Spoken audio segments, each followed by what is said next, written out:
The green bean casserole sits untouched on my plate while laughter erupts around the table. Not the warm kind, the sharp, judgmental kind that makes my skin prickle. My cousin Michael is holding court again, gesturing with his wine glass while describing his latest business triumph. Expanding into 3 new markets by spring, he announces. The board practically begged me to take on Asia. I stab a green bean, imagining it's his smugly raised eyebrow. The annual Thanksgiving Inquisition is going exactly as expected. Michael the golden child, and me, Gianna, the family disappointment. And what about you, dear? Uncle Jermaine's attention swivels to me like a spotlight. Still doing that little art thing. The way he says little makes my chest tight. My design studio is doing well, actually. We just landed a major campaign. Hobby businesses are sweet, he interrupts, patting my hand like I'm still 12. But have you considered getting a real job? Michael's always looking for talented people. More laughter ripples around the table. My mother Savannah won't meet my eyes, suddenly very interested in her cranberry sauce. The familiar heat of shame creeps up my neck. I make more than enough to... Speaking of real jobs, Michael cuts in, did I mention our Q4 projections? Lord Highness Enterprises is tracking to hit. I tune him out, focusing on breathing through the humiliation. 20 years of family dinners like this, each one a fresh reminder that my creative pursuits will never measure up to Michael's corporate success. The turkey sits like lead in my stomach. Excuse me, I mutter, pushing back from the table. No one notices as I escape to the kitchen except Aunt Alice, who gives me a subtle, sympathetic glance. The kitchen is blessedly empty, gleaming granite counters still dusted with flour from the pie-making frenzy earlier. I lean against the cool surface, closing my eyes against angry tears. Have to tell them eventually. Michael's hushed voice drifts in from the back patio. My eyes snap open. Are you insane? That's Easton, his business partner. If this gets out, everything collapses. The SEC investigation alone would... Keep your voice down, Michael hisses. Look, I can cover it up. Move some assets around, doctor the books.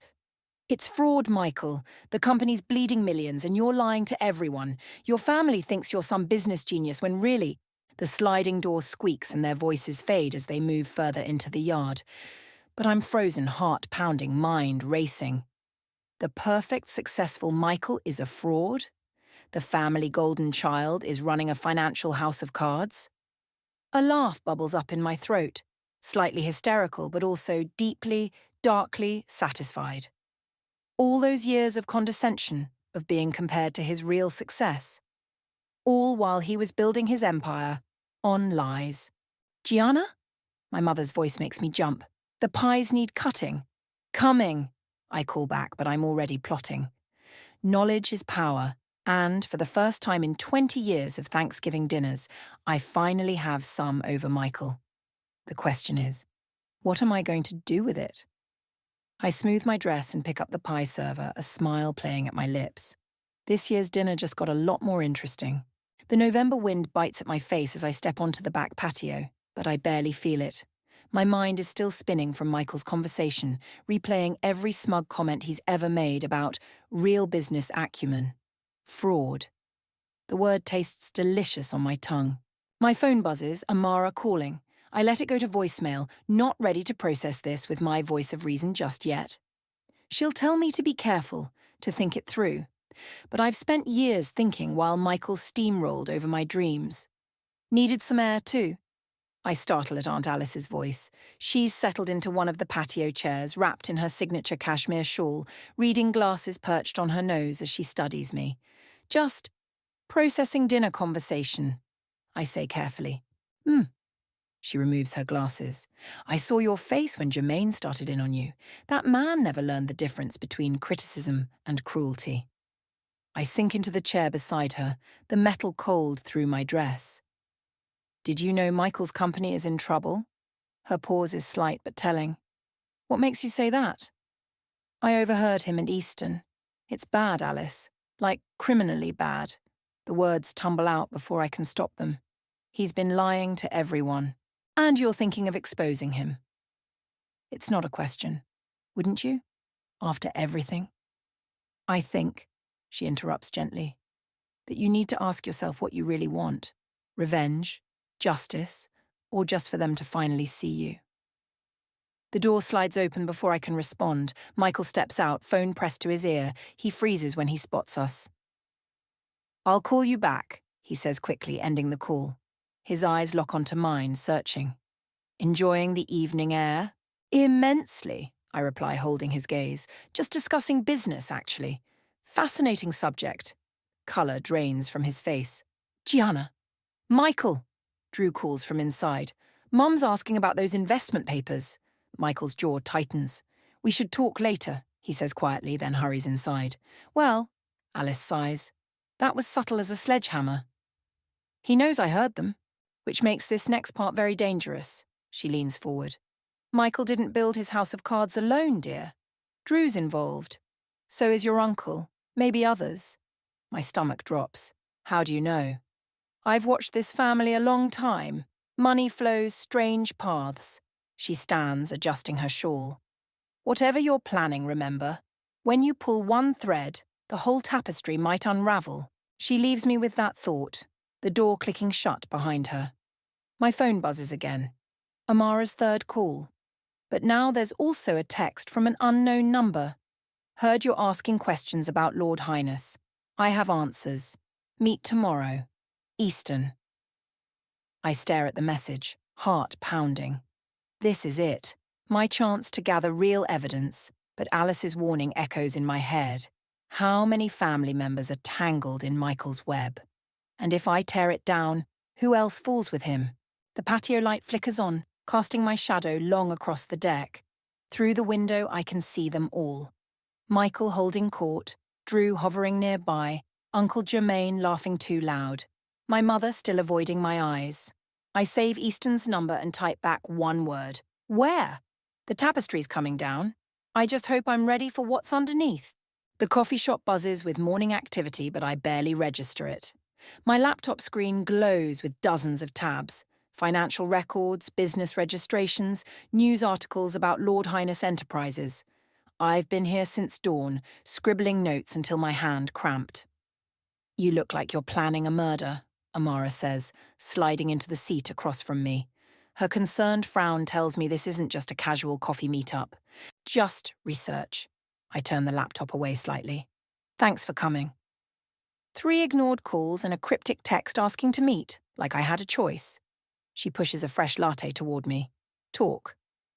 I hesitate. Amara's been my voice of reason since college, but this feels different, bigger. Michael's company is failing, I finally say. He's covering it up, cooking the books, maybe worse.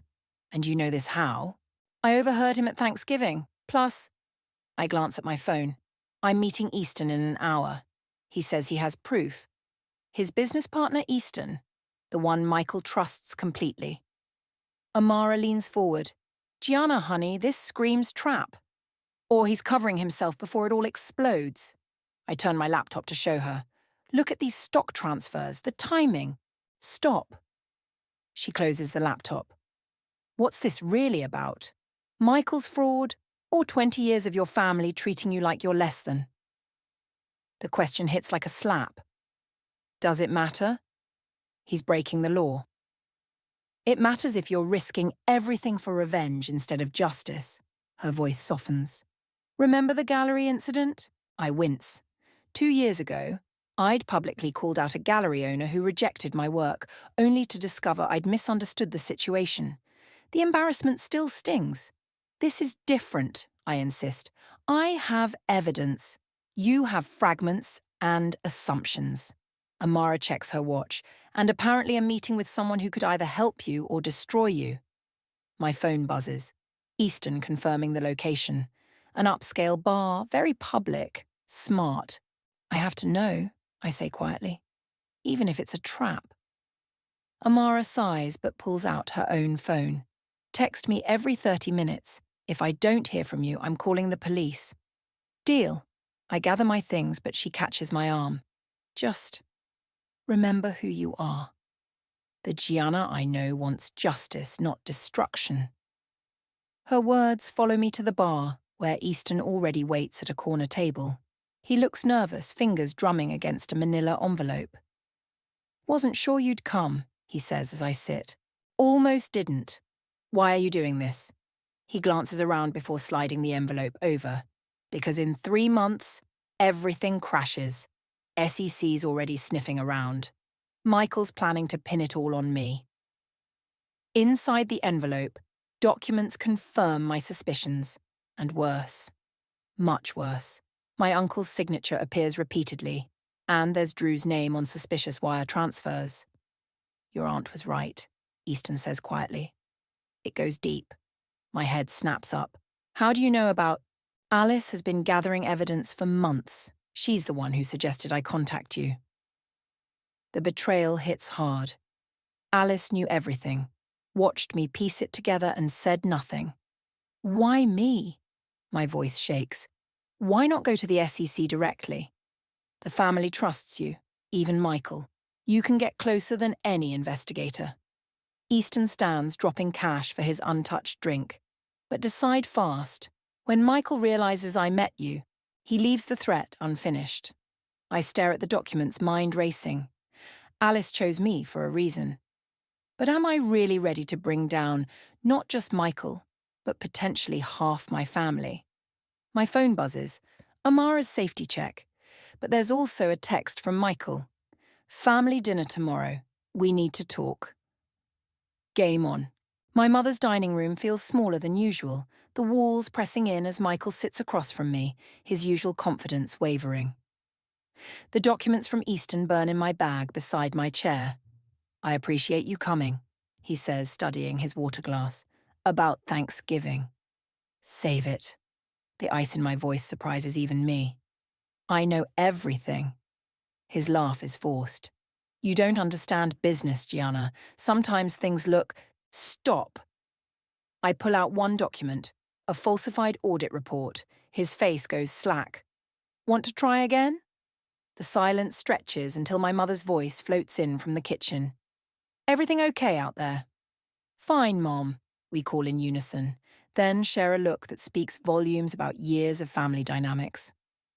"You're going to destroy this family," Michael says quietly. "You already did that." I lean forward. "How many people are involved? Drew? Uncle Jermaine?" He doesn't answer, but his eyes flick toward the kitchen. The realization hits like ice water. Mum knows. The kitchen door swings open. My mother stands there, dish towel twisted in her hands. "Gianna, please." "How long?" My voice cracks. "How long have you known?" She sinks into a chair, suddenly looking older. "Your father's medical bills. The mortgage. Michael helped us." "With stolen money." The betrayal tastes bitter. "That's why you always took his side?" "I took his side because he stepped up," she snaps. "While you were chasing art dreams, he kept this family afloat. By committing fraud. By doing what was necessary." Michael's voice hardens. "You think your precious creative integrity pays bills? Keeps roofs over heads? Don't you dare! Your father would have lost everything," my mother interrupts. "His treatment, the house, all of it. Michael saved us." I stare at her. This woman who taught me about right and wrong, who now defends criminal behavior. By stealing from others? How many families has he destroyed to save ours? "You self-righteous little—" Michael starts, but the doorbell cuts him off. Drew bursts in, face flushed. "The SEC called. They're auditing everything." The room freezes. Michael's phone buzzes, Easton's name flashing on screen. "What did you do?" Michael growls at me. "Nothing. Yet." I stand, grabbing my bag, but now I know where everyone stands. "Gianna, wait." My mother reaches for me, but I step back. "Don't. Just don't." The tears threaten, but I force them down. Dad taught us better than this. "Dad's not here," she whispers.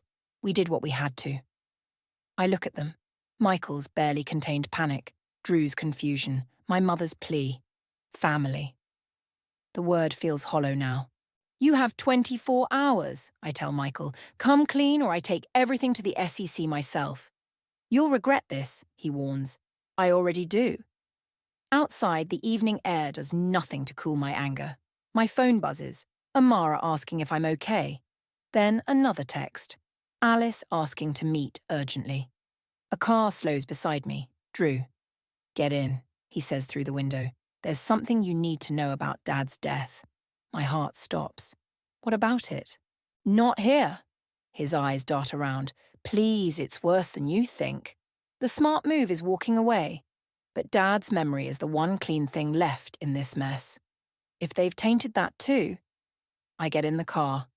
Drew's hands shake on the wheel.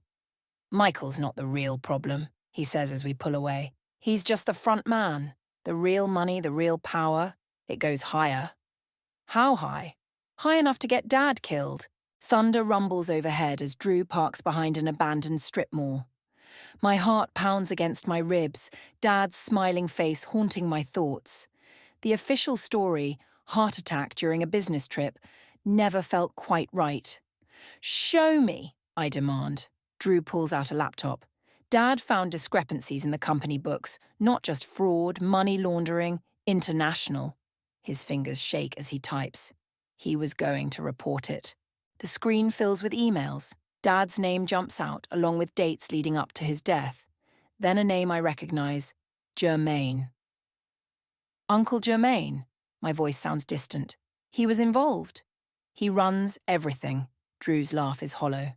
Michael's just the pretty face for investors. The real operation? That's all Germain. Rain starts pelting the windshield as I read. Dad had discovered millions flowing through shell companies, traced it back to Germain. The last email was sent the day before his heart attack. Why are you showing me this now?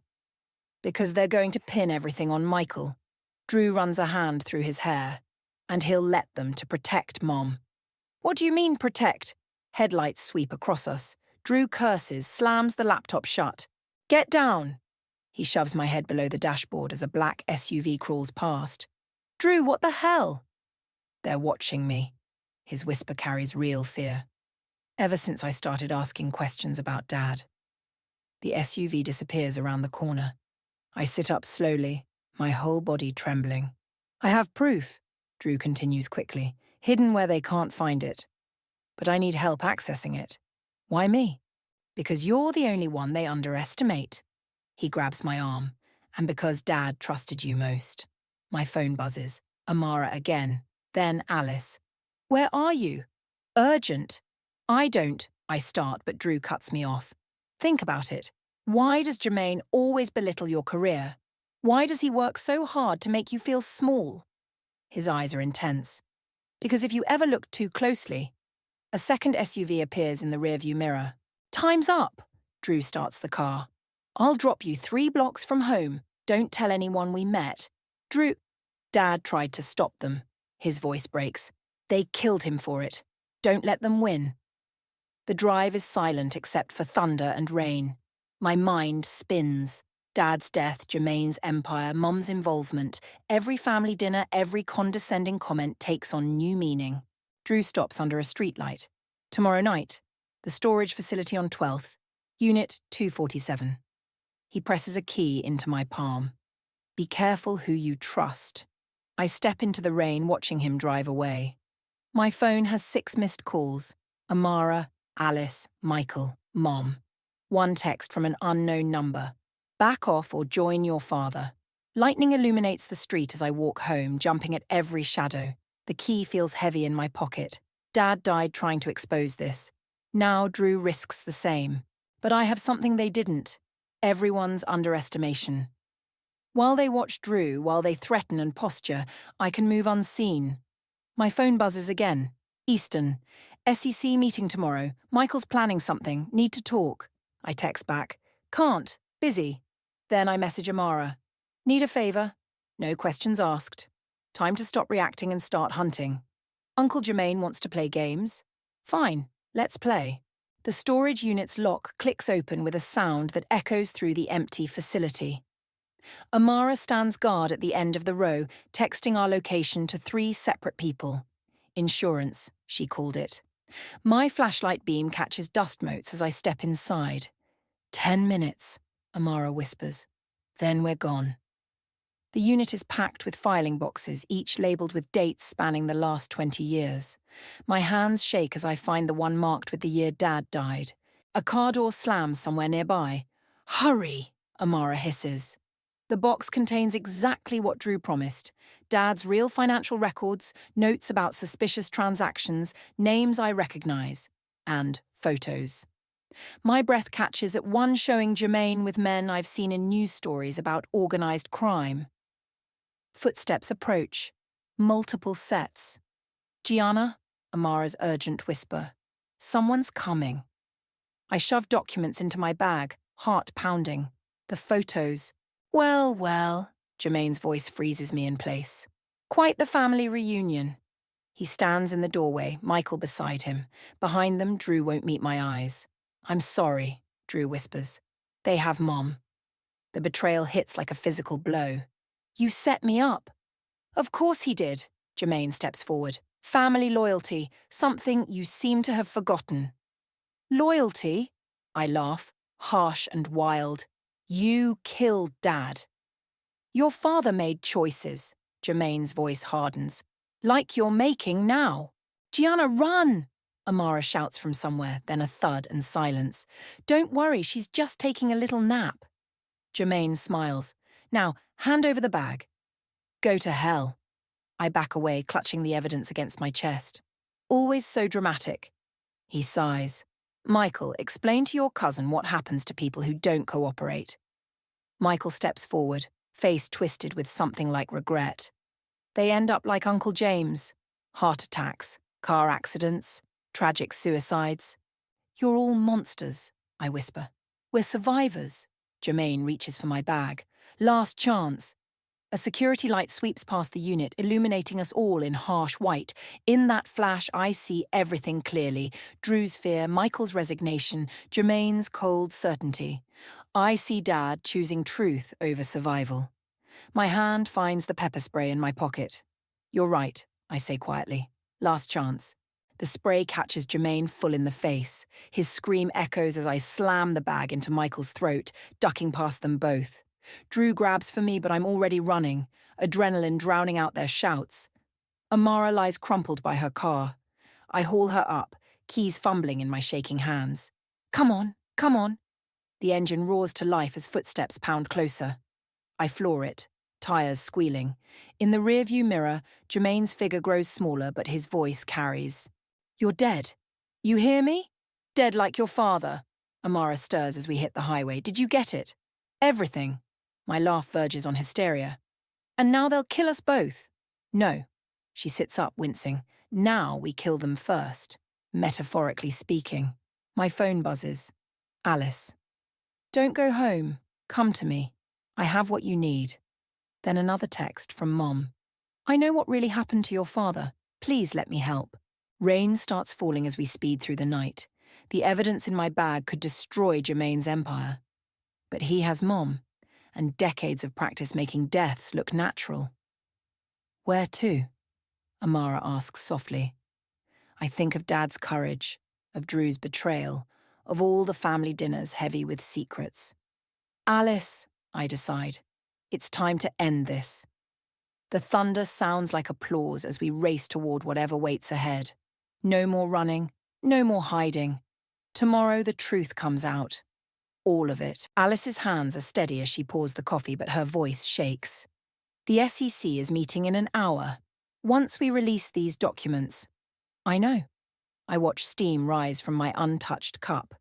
The morning sun streams through her kitchen windows, making everything look deceptively normal. "Where's Mom?" "Safe. My sister's keeping her hidden." Alice sits across from me. "Jermaine won't think to look there." My phone buzzes. Michael again. 37 missed calls since last night. The last text just says, "Please." Amara paces by the window keeping watch. "Car pulling up." "Right on time," Alice says as Easton hurries up the walk. His suit is wrinkled, eyes wild. "They're moving money offshore," he announces without preamble. "Jermaine's clearing accounts. By noon there won't be anything left to seize." My stomach lurches. "What about the SEC meeting?" "Delayed. Michael's lawyers are stalling." Easton runs a hand through his hair. We're losing our window. Then we go public. I pull up the email I've prepared. Documents attached, reporters CC'd, truth finally exposed. My finger hovers over send. The doorbell rings. We all freeze. Through the decorative glass, a familiar silhouette stands waiting. Drew, I breathe. Don't, Amara warns, but I'm already moving. He looks terrible, suit rumpled, eyes red. They have Mom at the office, he blurts. Jermaine's giving her papers to sign. Power of attorney, account transfers, everything. Why should we believe you? Amara demands. Drew pulls out his phone, shows us the security feed. Mom sits in Michael's office, Jermaine standing over her with documents. You betrayed us, I remind him. I know. His voice cracks. But Dad died trying to stop this. I can't let Mom be next. Alice touches my arm. The choice is yours, dear. But remember, you can't save everyone. I look at my email draft. One click and it's over. Jermaine exposed. Michael ruined. Justice for Dad. Everything I wanted. But Mom's face on that security feed. How long to get to the office? Gianna, no, Amara protests. It's a trap. Probably. I grab my bag. Coming? She sighs but grabs her keys. You're insane. Wait. Alice disappears, returns with a small recorder. Since you're choosing the hard way, the drive downtown feels endless. Every red light is torture as I watch the time tick away. The SEC meeting starts in 40 minutes. Mom's signing papers right now.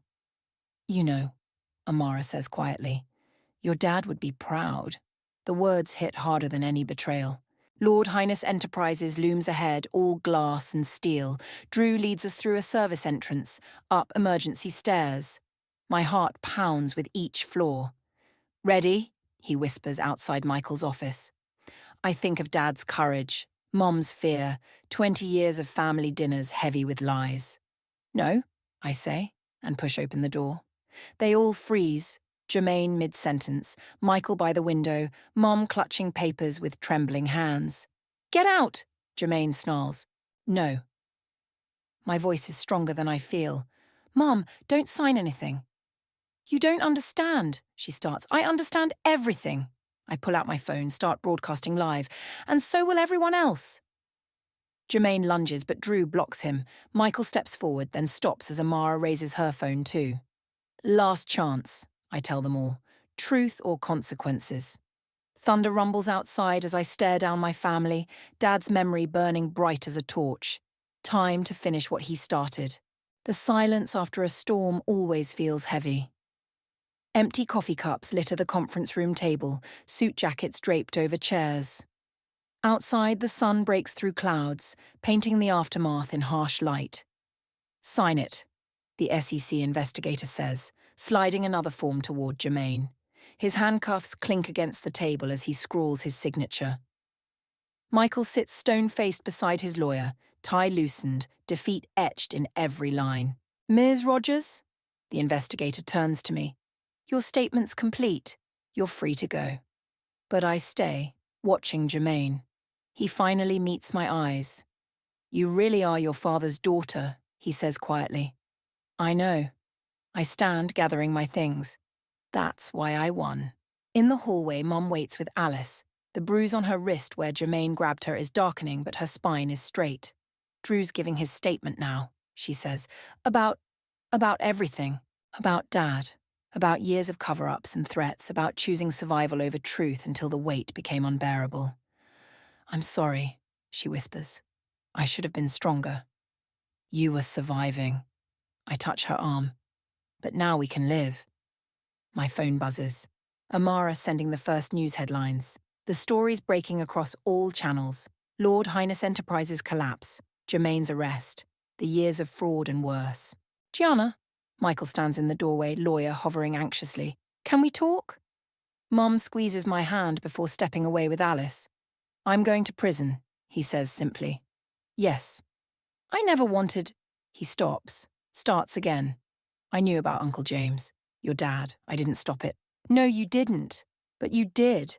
Something like respect flickers in his eyes. You did what I couldn't. Because I didn't care about winning. The truth feels clean on my tongue. I just cared about right and wrong, like Dad taught us.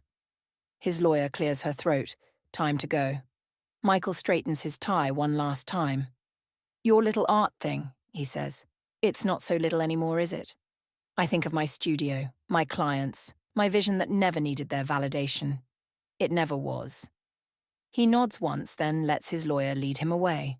Drew appears, looking wrung out but lighter. They want us for one more statement. Go ahead, I tell him. I need a minute. Alone in the conference room, I pull out Dad's old pocket watch, the one thing of his I kept.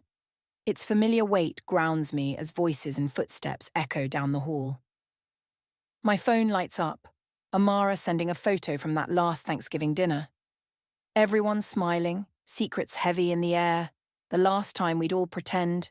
The watch ticks steadily in my palm. Time moving forward, unstoppable as truth. A new text appears, from Alice. Dinner tonight? Just family. The real kind. I think of Mom's straight spine, Drew's unburdened eyes, the weight lifted from all of us. Of Dad's legacy finally honoured. On my way, I reply.